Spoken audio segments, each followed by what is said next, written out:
Ok.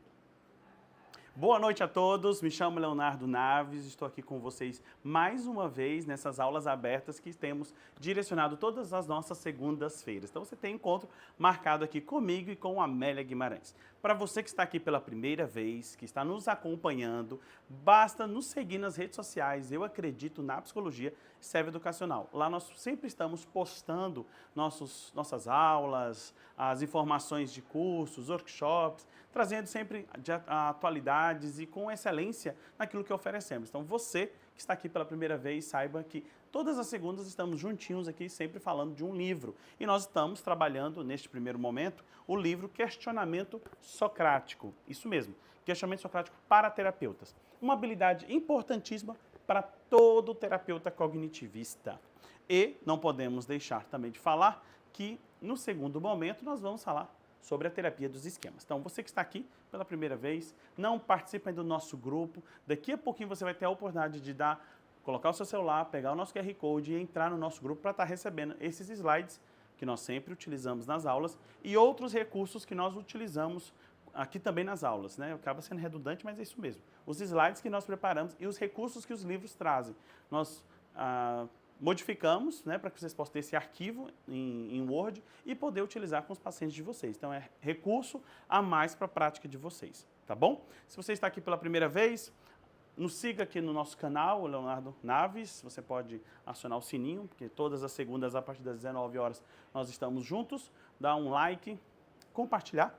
É gratuito essa aula, você não paga nada, só compartilha conhecimento. Isso que é importante, a gente compartilhar para as pessoas o conhecimento, dar às pessoas, né, os psicólogos, uma competência, né, uma qualificação ainda maior para a sua prática clínica. Hoje nós vamos abordar os capítulos 7 e 8 do livro Questionamento Socrático para Terapeutas. Ah, Léo, eu perdi as aulas anteriores. Não se preocupe, vai aqui no meu canal, você vai ver lá, Questionamento Socrático, capítulo 1 e 2, 3 e 4, 5 e 6. As aulas estão gravadas e já disponíveis para vocês aqui no canal. Então, só revisitar, vocês vão ter a oportunidade de assistir. E hoje nós vamos falar dos capítulos 7 e 8. Então vamos lá. O que os autores trazem nos capítulos 7 e 8? No capítulo 7 ele vai falar sobre a curiosidade colaborativa.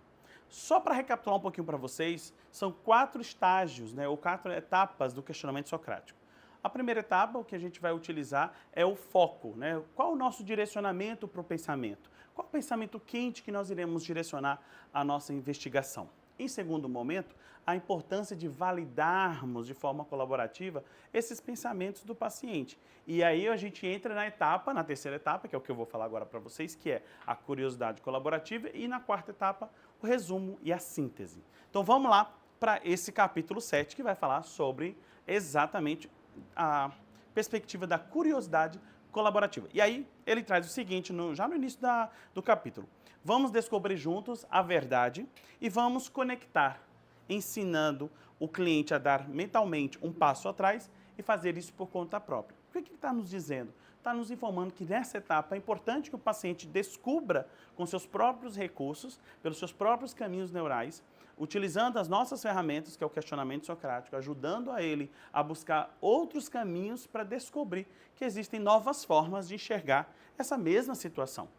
O viés de confirmação, o viés atencional, que muitas vezes está associado à nossa forma de pensar, as nossas lentes pelas quais nós utilizamos para enxergar a nossa vida, precisam ser limpadas. É isso mesmo.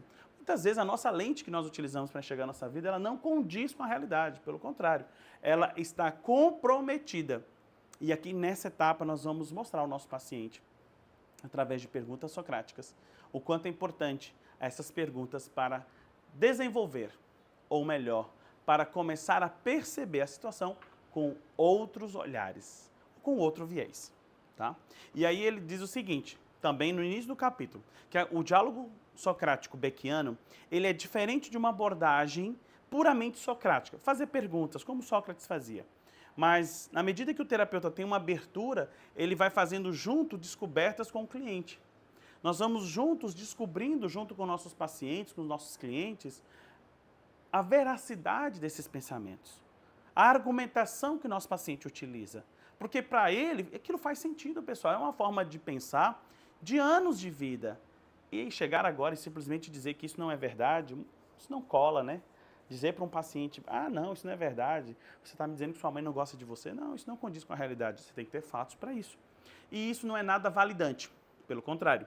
É invalidante você dizer para o teu paciente que aquele pensamento que ele tem não condiz com a realidade. Nós vamos fazer isso, ou seja, numa outra etapa, que é essa etapa, buscar evidências que podem mostrar opções alternativas para o mesmo foco do olhar. E aí a Padeschi, ela traz um trecho que eu gostaria de ressaltar mais uma vez. Desculpa, gente, ele fala também de outra coisa. Ele fala tanto do que o questionamento socrático beckiano não é puramente um questionamento socrático, mas ele também fala de uma abordagem chamada abordagem Columbo, que na medida que essa curiosidade ela se torna autêntica e genuína. O que é essa abordagem Columbo? O livro fala que esse método Columbo é se fazer de... vamos imaginar que você, como terapeuta, já sabe a resposta, mas você vai dar uma de que não sabe. E de forma bem simplista, você vai ficar fazendo perguntas para o paciente até ele descobrir aquilo que ele está trazendo para você com outro viés. Só que aqui você está testando o teu paciente, na medida que você se coloca numa posição de que você está como se fosse um ignorante, como ele coloca. E a nossa abordagem não é essa. Não é se colocar numa posição de ignorância, de que eu não sei, e ficar fazendo perguntas para o paciente para testar até que ele encontre uma verdade, ou uma nova verdade. Pelo contrário, a gente está numa postura genuína. Eu quero realmente ajudar meu paciente a descobrir um outro olhar. Porque eu também já pensei dessa mesma forma em outros contextos da minha vida. E a partir do treino em questionamento socrático, eu consigo avaliar os meus pensamentos hoje de uma outra forma, de uma outra maneira. E isso faz muita diferença. Pode ter certeza disso. Então, nem uma abordagem só puramente socrática e nem uma abordagem de Columbo, que se coloca numa posição de ignorante, que não sabe. Muito pelo contrário. Nós sabemos e, de forma genuína, queremos, junto com o nosso paciente, descobrir novas verdades. E aí a Padeschi diz o seguinte: quando estou aconselhando as pessoas sobre como melhorar o uso, e aqui ela está falando para terapeutas, melhorar o uso do diálogo socrático e da descoberta guiada na terapia, uma das coisas que mais enfatiza é ter curiosidade genuína. Curiosidade mesmo, mas por que será que meu paciente pensa assim? Por que será que o meu cliente acaba tendo esse tipo de pensamento? O que será que aconteceu na história de vida dele para ele pensar dessa forma? Ou melhor, como será que ele enxerga essas situações que eu não consigo enxergar? Lembre-se que a nossa postura, principalmente no início da terapia, porque a gente está fazendo a avaliação inicial, a nossa postura será de um grande investigador. Né? Eu sempre gosto de falar que nós somos Sherlock Holmes. Nós vamos em busca de conhecimento, de fatos. Nós vamos investigar essas informações e fazer um link entre as situações problemáticas e, obviamente, com as nossas crenças disfuncionais. Tá? Então, ela traz exatamente isso. Todo terapeuta cognitivo precisa ter essa genuína curiosidade. Porque acho que a curiosidade genuína por parte do terapeuta é muitas vezes o melhor preditor do quão bom um terapeuta será a usar os processos socráticos. Porque fazer essas perguntas nos levarão ao raciocínio. E esse raciocínio é exatamente onde a gente quer descobrir o que a gente deseja alcançar. Então, eu discordaria de que algum aspecto de algumas pessoas, como dizem assim, eu vou fazer uma série de perguntas porque eu já sei onde vou chegar. E a gente precisa ter uma postura mais humilde nesse sentido, de fazer uma série de perguntas socráticas com um objetivo em comum, descobrir. Ou seja, ao fazer o questionamento socrático, ao utilizar o questionamento socrático, eu estar aberto para descobrir aquilo que talvez eu nem estou enxergando, que eu ainda não consegui alcançar. E acho outro ponto interessante nessa mesma fala, é que quando eu parto desse pressuposto que eu já sei onde eu vou chegar, eu posso enviesar o uso do questionamento socrático para o paciente chegar a uma conclusão que não condiz com realmente aquilo que ele acredita.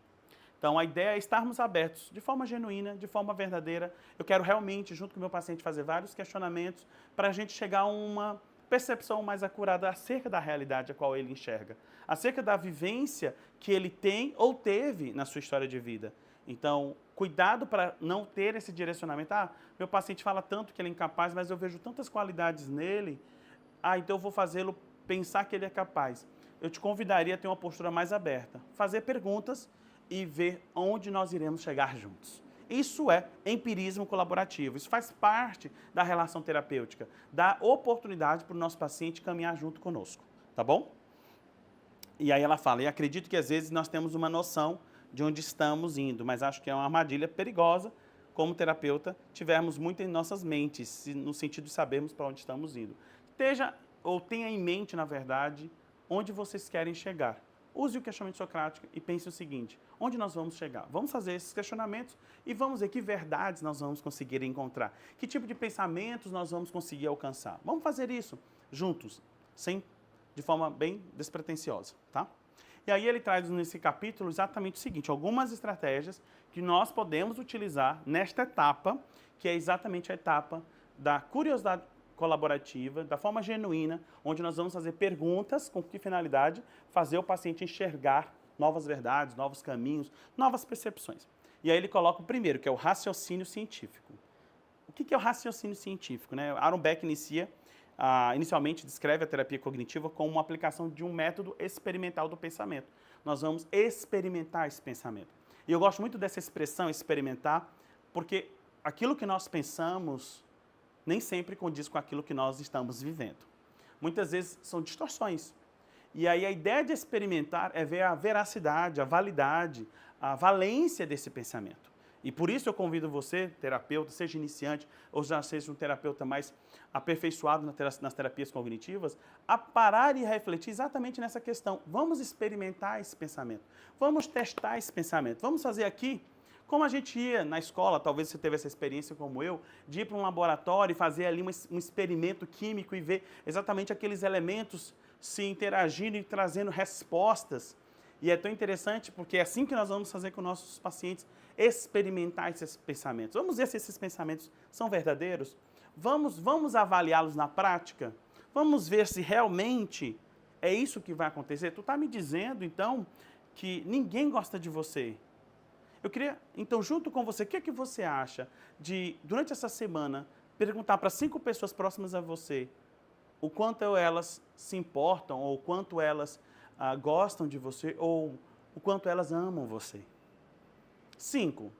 Por que número ímpar? Porque é exatamente a ideia de a gente ter aqui um balanço. Algumas pessoas podem dizer que não, outras pessoas podem dizer que sim, e aí a gente pode chegar a uma conclusão mais acurada a respeito desse pensamento. Ah, Léo, e aí meu paciente já rapidamente vai dizer, mas as pessoas não vão dizer na minha cara que não gostam de mim, que não me amam. Boa colocação. Mas vamos fazer o seguinte, pergunte para aquelas que você sabe que são genuinamente verdadeiras. Aquelas pessoas que estão próximas a você, que você mesmo já me falou, que quando elas falam, você sabe que elas não estão mentindo. Vamos perguntar para essas pessoas? Selecione então 5 e na próxima sessão a gente vai discutir esse pensamento. Isso é uma forma de experimentar o pensamento. Uma forma de provar se o pensamento é verdadeiro ou não.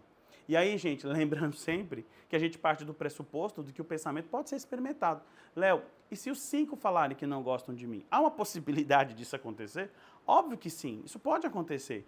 E aí a gente pode avaliar melhor que tipo de comportamentos eu estou tendo para que as pessoas não me amem, não gostem de mim, não se importem comigo.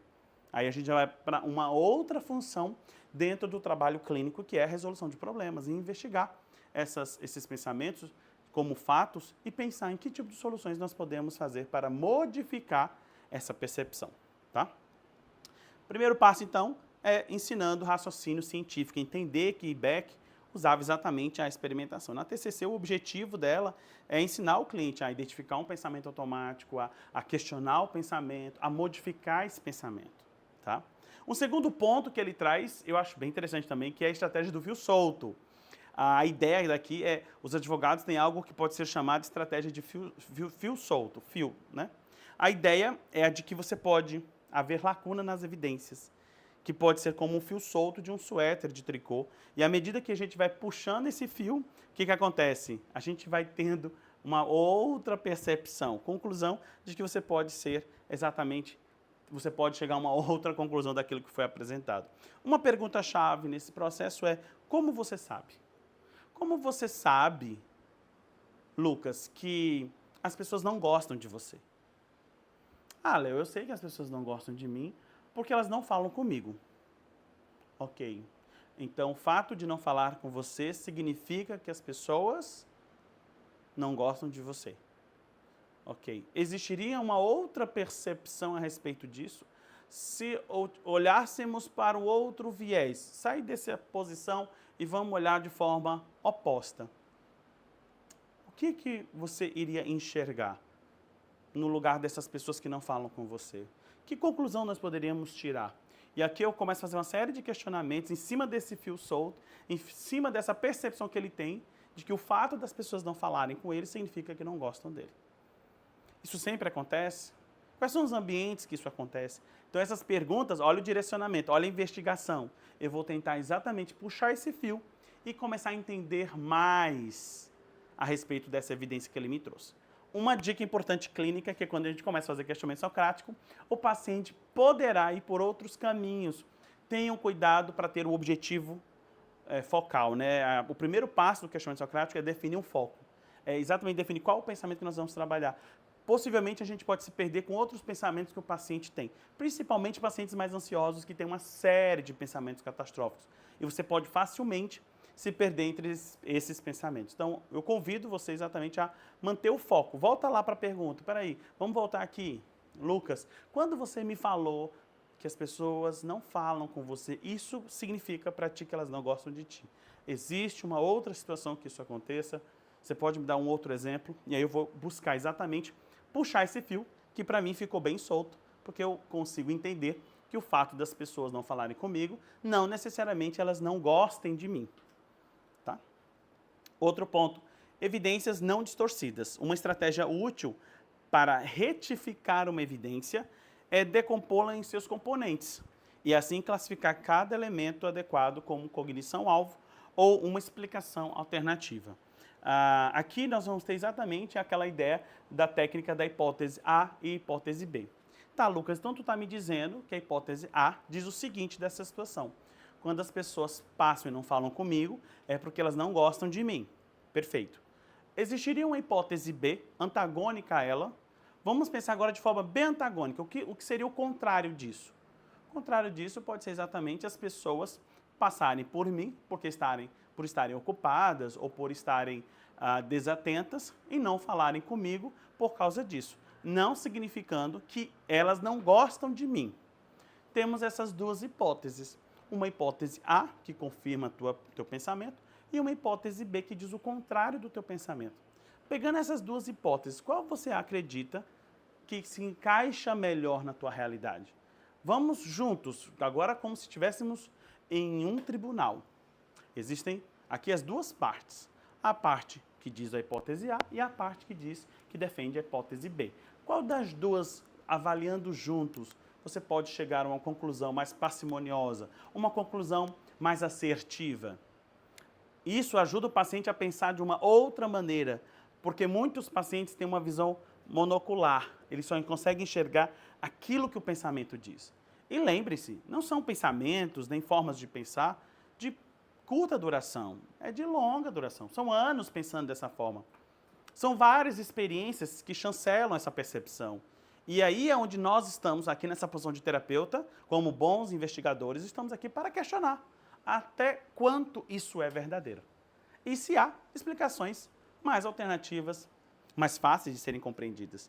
Então, vale a pena vocês lembrarem que essa técnica da hipótese A e B é uma técnica que a gente usa com vários pacientes. Paciente com toque, por exemplo, que diz que se ele não fizer aquilo que a obsessão dele diz, o pior vai acontecer. Então, eu pego lá a hipótese A e digo, se eu não desligar a luz, usando 5 dedos da minha mão, alguém da minha família vai morrer. Hipótese B é que eu posso desligar a luz somente com um dedão ou com o meu dedo indicador, e vamos ver se o pior vai acontecer. As duas hipóteses podem trazer percepções bem diferentes, essa é a ideia, antagônicas. Vamos agora conferir com a realidade. Qual das duas, ao serem testadas, confirmam realmente aquilo que nós estamos percebendo. Uma outra estratégia é a temporalidade e a permanência de suas conclusões. Isso mesmo. Ao avaliar o argumento por trás de uma crença, todo paciente, e nós também, né, vamos argumentar nossas crenças como verdadeiras, pode ser útil e verificar se ela está sendo generalizada pelo resto da vida. Então, o fato de você ter tido uma experiência negativa com um amigo não significa que todos os amigos não prestam. O fato de não ter tido, né, as meninas muitas vezes trazem isso na terapia.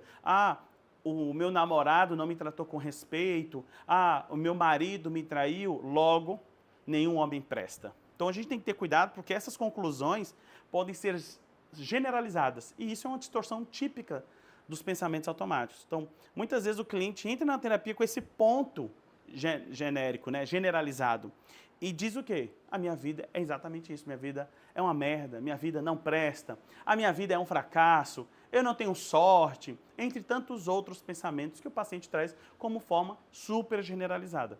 O que cabe a gente pensar? Eu faço logo um questionamento. Sempre foi assim? Você sempre pensou que os homens não prestam? Você sempre pensou que os seus amigos não eram leais a você? Então vamos pensar o seguinte, desde quando esse pensamento surgiu? Antes disso, o que você acreditava? Como eram os teus pensamentos? Então lembre da temporalidade.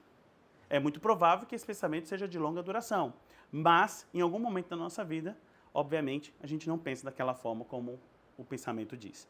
Principalmente pacientes mais ativados nas suas crenças. Eles chegam na sessão dizendo assim, realmente eu sou um fracassado. Tu sempre pensou assim que tu era um fracassado? Fala aqui pra mim, Lucas, desde quando você tem esse pensamento? Antes disso, como eram os teus pensamentos sobre você?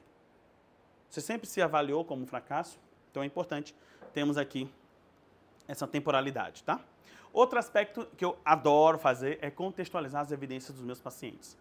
Contextualizar, isso mesmo. Às vezes a estratégia útil pode ser contextualizar uma evidência que apoia exatamente aquilo que ele acredita. Meu paciente pode dizer assim, Léo, mas a minha mãe não me tratou bem na minha infância. Minha mãe foi uma pessoa muito ruim comigo. E aí lembre-se que a gente sempre valida o pensamento do nosso paciente. Então, minha primeira posição é o quê? Eu imagino, Lucas, estando na sua pele, como foi difícil ser tratado por essa mãe. Como foi difícil você ter esperado dela esse carinho e esse afeto e você não recebeu. Validei. Ok, Lucas, agora eu gostaria de pensar. Você me falou em uma determinada sessão que sua mãe tinha esquizofrenia. E ela, inclusive, chegou a falecer exatamente dentro de uma situação de surto psicótico. Ela acabou sofrendo um acidente e morreu. O que esperar de uma mãe esquizofrênica? Vamos agora contextualizar essa tua percepção. Como é, Lucas, imaginar sendo filho de uma mãe esquizofrênica? O que você acredita que essa mãe esquizofrênica poderia te oferecer? E é exatamente nesse momento, quando eu contextualizo, pode ser um transtorno psiquiátrico, pode ser um problema de relacionamento entre os pais, pode ser uma situação realmente financeira. Há tantas razões para isso, e ali eu coloco o meu paciente a pensar no quê? No contexto, o que essa pessoa poderia ter feito, ter dito, no exemplo que eu estou dando aqui do Lucas. Tá? Então, eu gosto muito de fazer isso. Vamos contextualizar essa crença, vamos contextualizar essa evidência que você está me trazendo. O contexto diz o quê? Diz o quê? Então, uma pergunta que ele coloca no livro é o seguinte, quão bem o ambiente em que essa crença se desenvolveu combina com o quadro geral? Isso que você está me dizendo combina com aquilo que você está me trazendo de informação da tua infância? Há uma discrepância nisso? Vamos explorar um pouco mais esse contexto. Vamos tentar entender como foi que essa crença se desenvolveu. E aí ele traz essas estratégias como forma de ajudar o paciente a pensar, o cliente a pensar numa outra postura, e ele também traz alguns outros aspectos que nós podemos utilizar como formas de questionamento socrático. E ele diz o seguinte, algumas estratégias que nós não estamos percebendo. E aí é muito legal isso, porque quando Sócrates fala da ignorância, ele fala exatamente de dois aspectos da ignorância. Aquilo que nós não estamos enxergando, aquilo que os nossos olhos não estão conseguindo contemplar, e a evidência e o fato de que nós não temos o conhecimento de algo. Então existe a ignorância, existe o fato de que a gente não sabe de tudo, né? Como o próprio Sócrates diz, né? Só sei que nada sei. Existe o fato de eu não saber de tudo. E existe o fato de eu não estar enxergando o óbvio na minha frente. Isso pode acontecer. Então, diante exatamente daquilo que nós não estamos percebendo, ele traz algumas estratégias que eu acredito que vão ser bem legais para a gente poder ajudar o nosso paciente a fazer esse tipo de questionamento socrático para trazer um outro olhar para essas evidências que ele tem. Uma delas é a evidência não confirmatória. O paciente falou, disse lá, o Lucas me trouxe, né, falou de várias situações sobre as experiências que ele teve nos relacionamentos afetivos, mostrando para ele exatamente que ele não era amado. E aí eu faço o que na sessão? Lucas, eu me lembro numa sessão X que você me falou que teve uma pessoa na sua vida que você realmente se sentiu valorizado e amado por essa pessoa. Lembra quando você me falou daquela tua namorada Nicole? Lembra daquilo que você me disse naquela sessão que você se sentia realmente conectado com ela?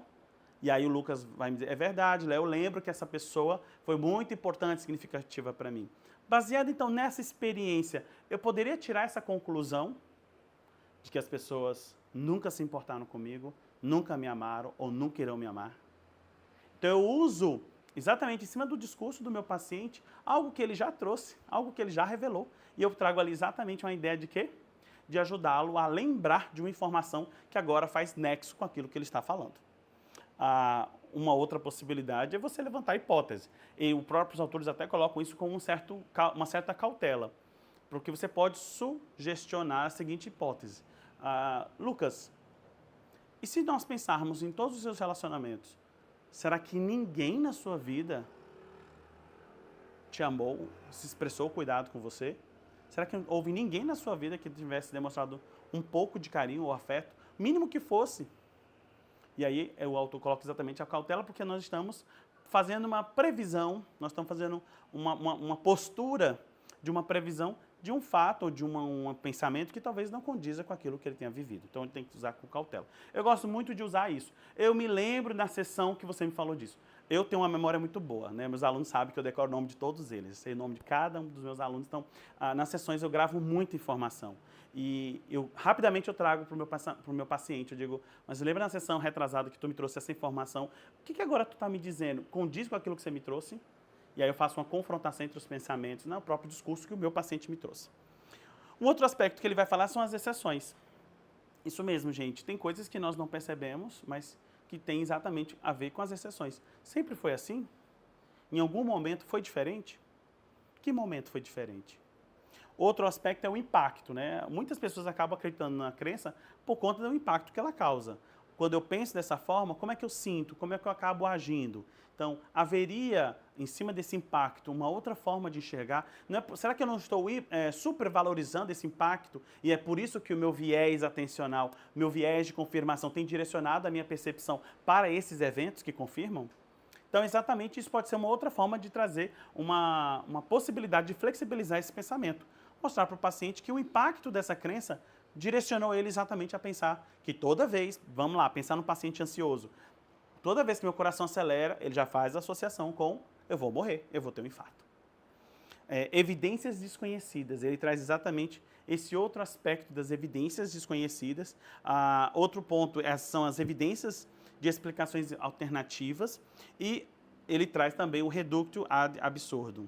A ideia é pegar o pensamento e realmente amplificá-lo, né? Ampliá-lo o máximo possível.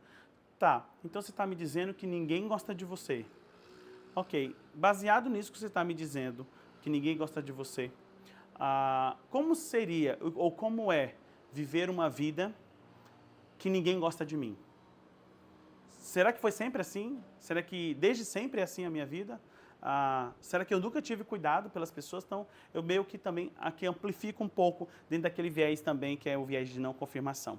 Tá, pessoal? O livro, obviamente, vai detalhar tudo. Eu gostaria de falar de todos os detalhes aqui possíveis, porque eu acho esse capítulo muito rico para a nossa prática, porque aqui é o cerne da modificação do pensamento.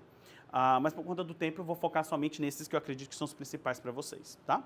E aí, algumas perguntas que vocês podem utilizar. Vocês podem utilizar em vocês para poder ajudar nesse rastreio. Ele coloca aqui o seguinte: se eu estivesse nessa situação, o que eu teria esperado que acontecesse? Existe discrepância daquilo que ele diz com aquilo que ele viveu? Quais são os fatos? O que o meu cliente diria a um amigo? Ou o que um amigo diria ao cliente, né? O que um amigo poderia dizer a ele? Tem sempre sido desse jeito? É sempre assim? Como acreditar que esse pensamento afetou a sua vida e haveria outra forma de enxergar essa mesma situação? Haveria outra maneira de enxergar essa possibilidade?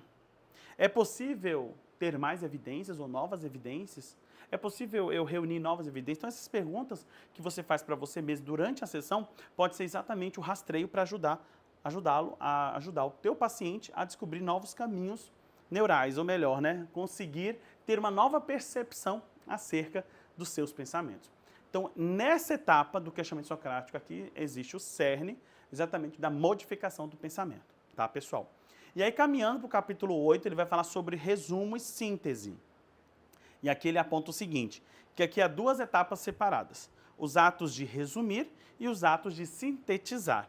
Eles são bem objetivos e diretos, mas são etapas justificadas, sim, neste processo. E aí ele traz o seguinte, há uma série de razões pelas quais resumir e sintetizar são etapas importantes no processo. Resumir e sintetizar. Guarda comigo essas duas expressões. Algumas delas serão brevemente analisadas a seguir. Algumas das principais razões são explicar o custo emocional do processo, né? Neutralizar os filtros de atenção, verificar a compreensão, reconsolidar a memória, acomodação esquemática, extrair implicações comportamentais e reforçar o uso de habilidades. Cada uma delas vai ter uma função aqui dentro da perspectiva daquilo que nós estamos falando de resumo e síntese. Ele diz o seguinte, vamos lá, explicando o custo emocional do processo. Essa é uma estratégia que você pode utilizar nessa parte final do questionamento socrático. Se estivermos fazendo o nosso trabalho de modo correto, teremos o cliente emocionalmente engajado na terapia. E sem emoção na terapia, a gente não consegue engajamento. Por mais que o paciente seja evitador, se não tiver o mínimo de emoção, a gente não vai ter essa conexão para continuar trabalhando os pensamentos que ele, porventura, passam na mente dele. Então, é importante que esse engajamento emocional do paciente vai ser exatamente a forma de a gente vai aprofundar o pensamento e descobrir o significado do pensamento que ele tem. Então, é provável envolver uma revisão de várias memórias dolorosas, situações difíceis e até preocupações com o futuro. Então, quando nós falamos da história de vida do paciente, ele pode, obviamente, trazer situações de dores e sofrimento.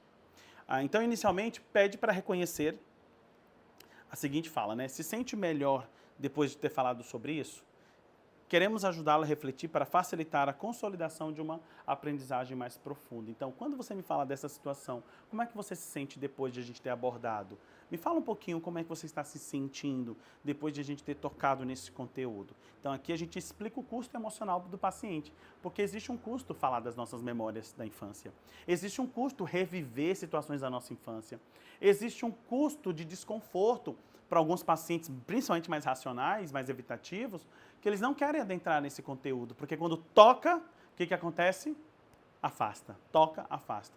Porque entrar nesse conteúdo, entrar nesse viés, gera desconforto. Tá? Então, a gente explica exatamente o custo para isso. É interessante que depois que a gente fale, saber e perguntar para o paciente como é que ele se sente. Um outro ponto é contrariar nossos filtros de atenção. Isso mesmo, é óbvio que nosso viés atencional vai selecionar situações da nossa vida que confirmam aquilo que nós acreditamos. Então, algo a lembrar é que os filtros de atenção contribuíram para o desenvolvimento das nossas crenças e a manutenção delas. E é por isso que avaliar esse foco atencional está em jogo, porque é uma tendência. Se você passa por uma pessoa e ela não fala com você, rapidamente você já tem um pensamento associado dizendo que as pessoas não gostam de você. Se você vê no Instagram alguém que foi para o aniversário e você não foi convidado, rapidamente você já diz o quanto as pessoas não gostam de ti.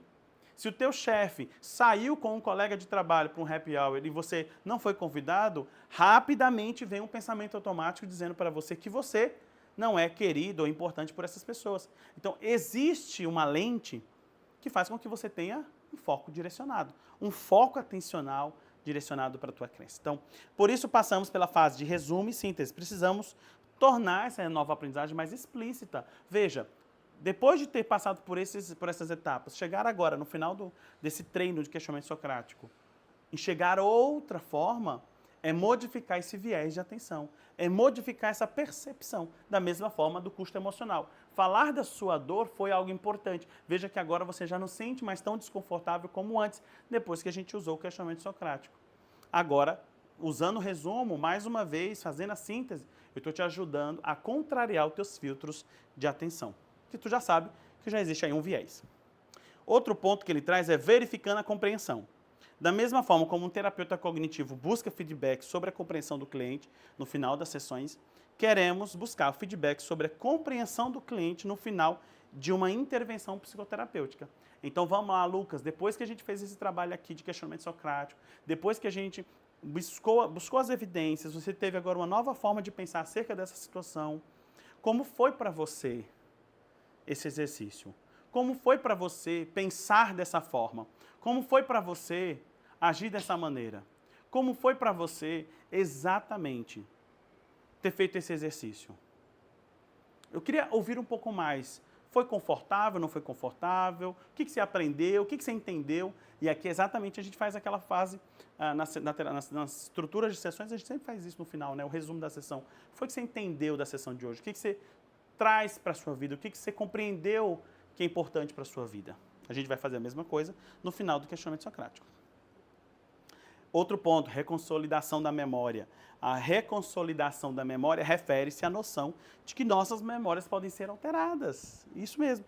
Com base em como elas são lembradas e depois recodificadas. Então, uma memória, ela vai, cada vez que eu vou acessando ela, ela vai tendo uma modificação. Lá no início das nossas aulas, eu falei sobre exatamente a analogia com a pilha. Ela vai decompondo e a gente vai perdendo até que ponto aquela memória ela é intacta, ela preserva os fatos originais. E o quanto isso pode ter sido modificado, principalmente pelos nossos vieses, que acabam direcionando e confirmando olhares, percepções acerca das situações. Então, um aspecto-chave do processo é que precisamos ativar elementos negativos, dolorosos e sintetizar essas informações corretivas para viabilizar a reconsolidação das memórias. Eu entendo, Lucas, que você teve na sua percepção essa mãe, que você me disse que lhe tratava muito mal, mas eu também compreendo, como você me disse, que a sua mãe era esquizofrênica. E aí, a partir dessa pergunta, você me contou um pouco mais de como é conviver e como foi conviver com uma mãe esquizofrênica e o quanto ela trouxe para você repercussões. Então, até que ponto a gente está aqui falando de uma situação tão dolorosa, tão traumática, e até que ponto essa tua percepção ela não está baseada exatamente somente nessa dor e está esquecendo desse contexto. Como é que a gente poderia pensar a partir de agora? Essas memórias, o que elas começam a dizer para você? Então é interessante porque aqui a gente começa a reconsolidar essas memórias. Não é deletar memórias, não é apagar memórias. Isso aqui seria uma aula inteira só para eu falar aqui para vocês, porque a gente trabalha diretamente com as nossas memórias, mas é exatamente revisitá-las, gerando outras percepções que foram esquecidas nas situações dolorosas da nossa vida. É muito provável que você traduziu, que você olhou, que você viu e você deduziu, partindo das suas próprias percepções. Um resumo e uma síntese completo seria a maneira ideal de realizar essa mudança, né? Ou seja, o que você entendeu então disso tudo? O que você compreende, Lucas, diante dessa situação toda vivida com a sua mãe? Qual é a nova memória que você tem a respeito? Qual é a tua percepção a respeito dessa nova memória que surge?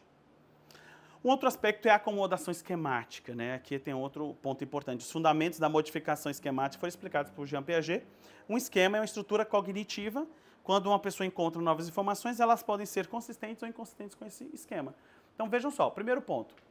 Se eu sempre estou selecionando as situações que confirmam, esse esquema vai ficar ainda mais hipervalente, mais eu vou acreditar nele.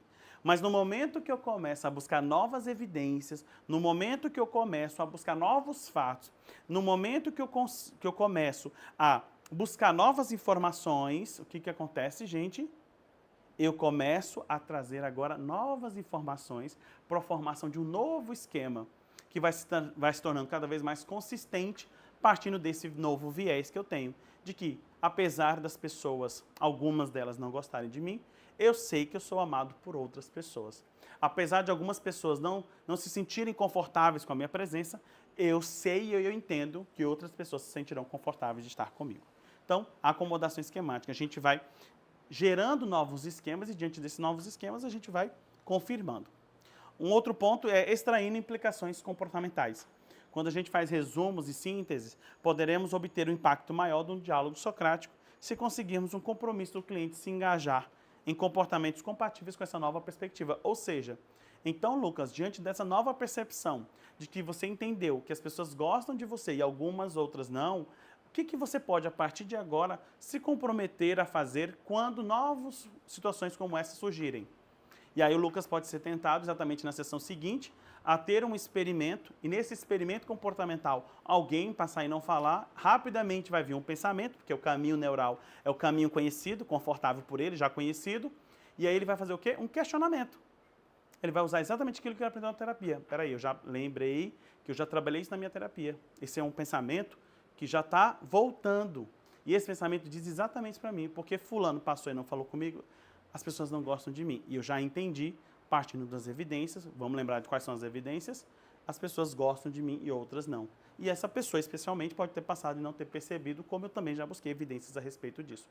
Ou seja, eu vou usar agora um reductio abstrato, né, que ele diz. Então, quantas vezes eu também não já passei por outras pessoas e não falei com elas? Quantas vezes eu também já... as pessoas mandaram mensagens para mim e eu também não respondi. Isso não significa que eu não gosto delas. Exatamente. Então, a ideia é, agora, provar essa nova perspectiva com os seus comportamentos.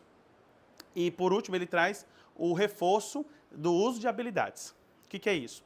Estamos tentando facilitar a nova aprendizagem em alguns níveis, além de facilitar diretamente a modificação cognitiva, por meio de uma avaliação curiosa e empática, né, da sua crença, também estamos engajados em um processo de treino de habilidades, porque queremos que o cliente aprenda a ser seu próprio terapeuta. Então, a ideia aqui é ensinar o paciente, quando ele está nessa última etapa, a utilizar esse recurso fora da sessão, a utilizar esse recurso também durante as semanas que passam entre uma sessão e outra, né? Como o próprio Beck diz, né? O mais importante para a gente não é o que acontece na sessão, é o que acontece entre as sessões, o quanto ele foi capaz de colocar em prática aquilo que ele aprendeu na terapia. Então, a ideia é exatamente usar essa habilidade como um novo treinamento, de pensar de uma forma mais assertiva, de pensar de uma forma mais coerente, de validar a sua dor e a sua percepção, mas também buscar, a partir de novos eventos, ou até mesmo de novos questionamentos, outras verdades que poderiam passar para mim desapercebidos por conta do meu viés. Então, a ideia aqui é fazer o paciente treinar esse questionamento socrático, treinar isso no seu dia a dia. E, obviamente, isso vai ser pauta de vários planos de ação. Bem, aí ele traz algumas perguntinhas que ele faz, como fazer isso, como utilizar esse resumo e essa síntese. Algumas perguntas podem ser feitas do tipo, como tudo isso se encaixa? Você poderia resumir, então, todos os fatos para mim? Como seria uma declaração resumida desse novo pensamento? Quanto você acredita nesse novo pensamento? Esse pensamento ele é crível, ele é acreditável, ele tem base de verdade? Qual é essa nova maneira de ver a situação? Como nós devemos fazer essa declaração partindo de um teste nessa próxima semana? Então, a gente tem algumas perguntas que podem exatamente facilitar esse processo, tá? Então, lembre-se, resumo, para criar uma nova crença equilibrada e durável, precisamos criar um resumo de evidências que analisamos. Idealmente, pedimos que o cliente crie esse resumo, embora possa precisar de alguma ajuda.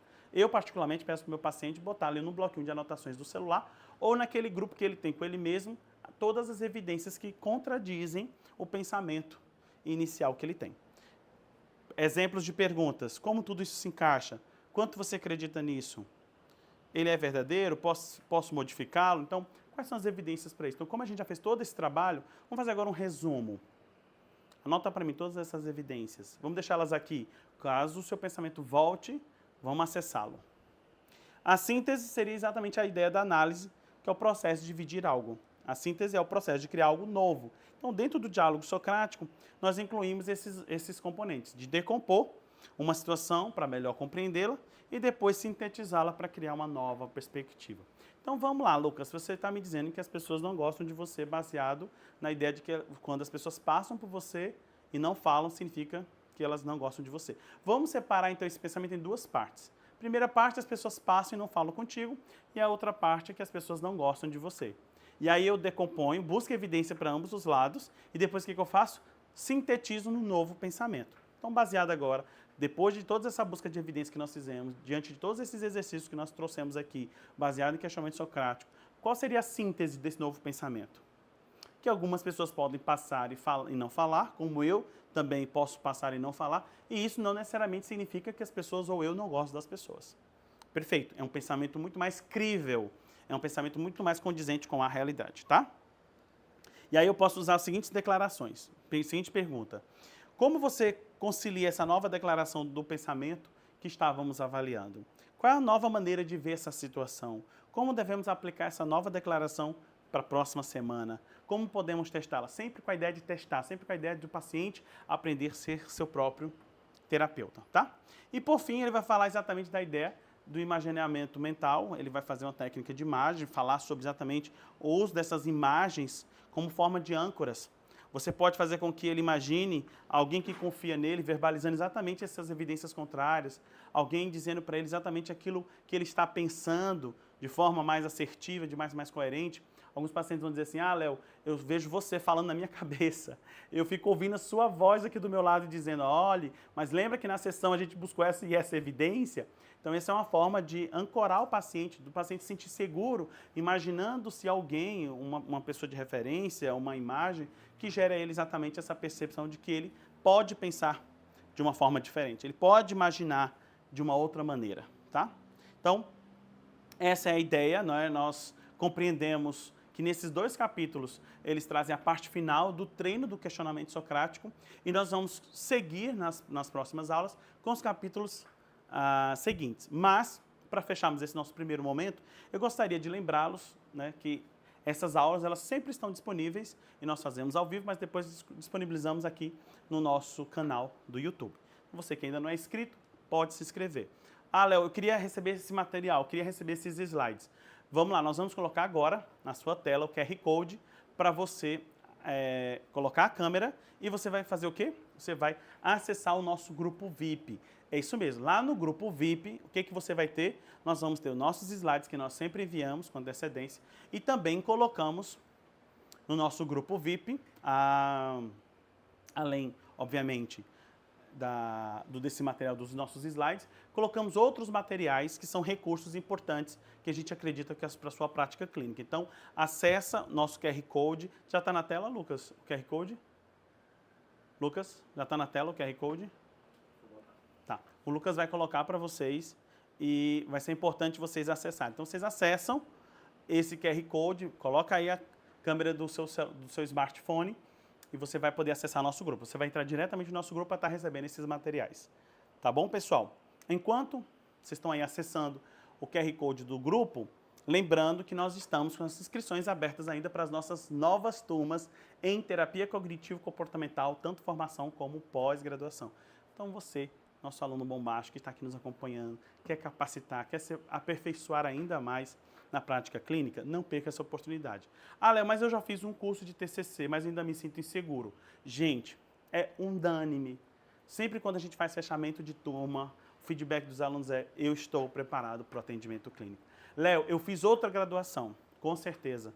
A maior parte das nossas graduações, elas são muito raquíticas ou não são direcionadas para as áreas que nós queremos atuar. Então, a ideia é vocês realmente estarem preparados para a atuação clínica. E essa é uma grande questão que muitos alunos trazem. O medo do atendimento, o medo de atender, o medo de iniciar na terapia, o medo de começar a sua prática clínica. Gente, essa é a oportunidade de vocês se aperfeiçoarem, criarem recursos próprios para terem dentro da sua caixinha de ferramentas, materiais para poderem praticar terapia cognitivo-comportamental. E nós temos aqui, uma equipe de excelentes professores que vão estar conosco, que nós estamos já na 30ª turma de formação, ou seja, nós estamos aí há mais de 12 anos, eu acho, uns 12 anos já, com turmas de formação em terapia cognitivo-comportamental. E você que tem o desejo de se especializar, de se aprofundar ainda mais, entre em contato conosco. Vocês podem exatamente entrar também através das nossas redes sociais. Eu acredito na psicologia e serve educacional, tá bom? Também estamos com as turmas abertas para a formação em terapia dos esquemas. Oportunidade única para vocês se aprofundarem, tá?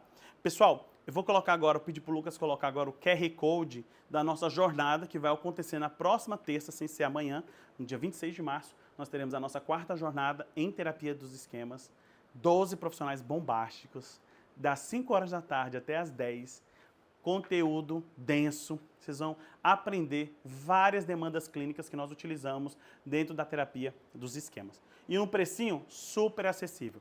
Mete aí o teu celular, pega a tua câmera, coloca no o QR Code aí, você vai ver exatamente, vai direcionar para o link, você vai ver os temas e você vai poder se inscrever para esse evento. Nós vamos fazer ele online, mas também será gravado, ou seja, se você não puder estar com a gente, você vai receber a gravação por 60 dias para vocês assistirem. tá bom? Então vamos lá. Para finalizar esse primeiro momento, eu quero saber, Lucas, tem aí alguma pergunta? O pessoal fez alguma pergunta? Porque o meu celular aqui, ó, morreu. Estou sem celular, estou às cegas. Vamos ver aqui. Quais são as perguntas? Vamos lá. Alguém pode colocar aqui o link do grupo? A gente já colocou aí o QR Code.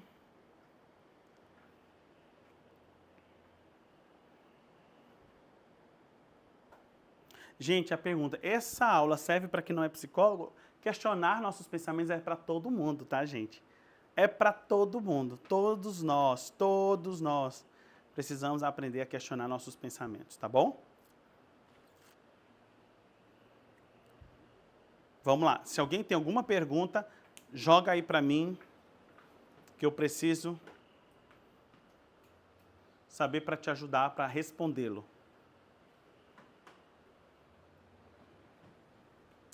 Vamos lá, vou dar somente alguns minutinhos, só para a gente fechar, a gente já passou do horário, mas só para a gente poder fechar esse nosso encontro de hoje, eu queria saber se tem alguma pergunta que vocês acreditam que sejam relevantes para a prática de vocês, se vocês têm dúvidas acerca disso, tá?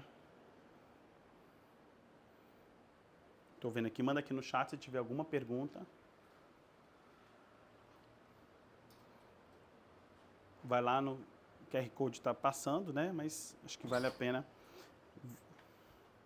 Pode curtir aqui, tá, gente? O conteúdo, curte, compartilha, se inscreve no nosso canal, aciona o sininho. Vamos lá, vamos